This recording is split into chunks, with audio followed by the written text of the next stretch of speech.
السلام عليكم ورحمة الله وبركاته. كمريض سكر لازم تتوخى الحذر في تناول الوجبات الصحية المناسبة.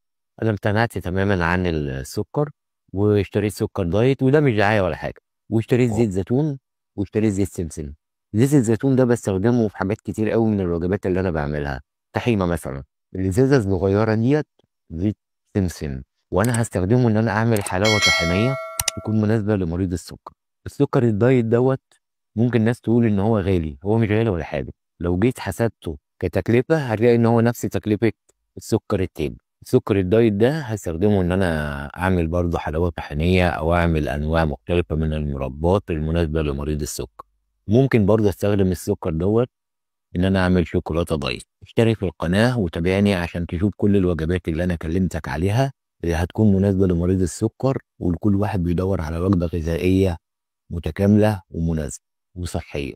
وغير الحاجات ديت في بذور كتير قوي مهمه قوي لمريض السكر، عشان بتحتوي على نسب الياف عاليه وعناصر غذائيه مهمه بالنسبه له، زي بذر الكتان والشيا والسمسم.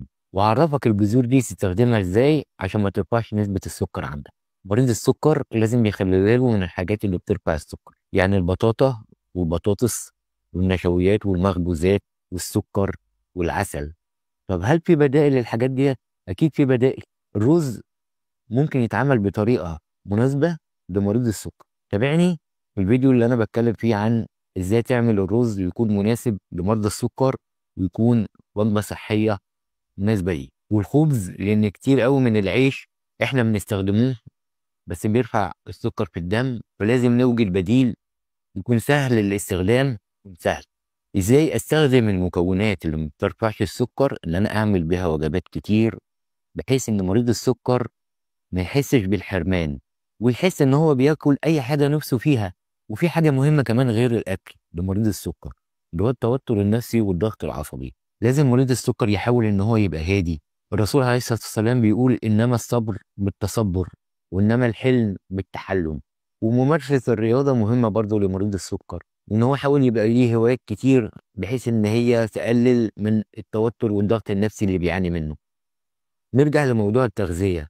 أهم حاجة لازم تبعد عنها أكيد السكر الطبيعي اللي كلنا عارفينه، والنشويات عموما، والمخبوزات. طب أنا لما هبعد عن كل دوت، أمال أنا هاكل إيه؟ لازم يبقى فيه الدهون والبروتينات. أبعد شوية عن النشويات. اشترك في القناة عشان يوصلك كل الوجبات الصحية. اللي بيدور على الرجيم أو اللي بيدور على إنه ما يرفعش نسبة السكر أو الوجبات الصحية هيلاقيها باستخدام مكونات طبيعية، باستخدام مكونات مفيدة، وخاصة لمرضى السكر. والسلام عليكم. كفاية طاقة سلبية، هكلمك بقى عن الطاقة الإيجابية.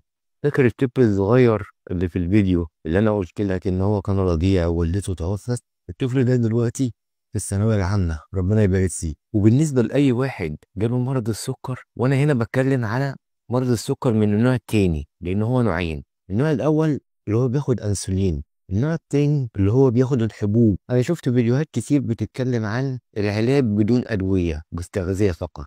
بدات اطبق موضوع التغذيه العلاجيه، ان انا ما اخدش ادويه بس امشي على نظام غذائي مثالي، وطبعا بالرجوع للدكتور. تعلم أن مرض السكر من الأمراض المزمنة الشائعة في مصر، حيث نسبة الإصابة تصل إلى 21% من السكان، يعني حوالي 11 مليون شخص عندهم السكر. مصر ترتيبها العاشر عالميا. مصر بتستورد 75% من الأنسولين المطلوب لمرضى السكر. فأهم خطوة التوعية واتباع نظام حياة صحية. تعلم ان مرض السكر يمكن ان يكون صديقك او عدوك. القرار بين يديك. كيف يمكن تحويل هذا المرض من عبء إلى فرصة لتحسين الصحة وأسلوب الحياة؟ اكتشف أسرار التعايش بذكاء مع مرض السكر.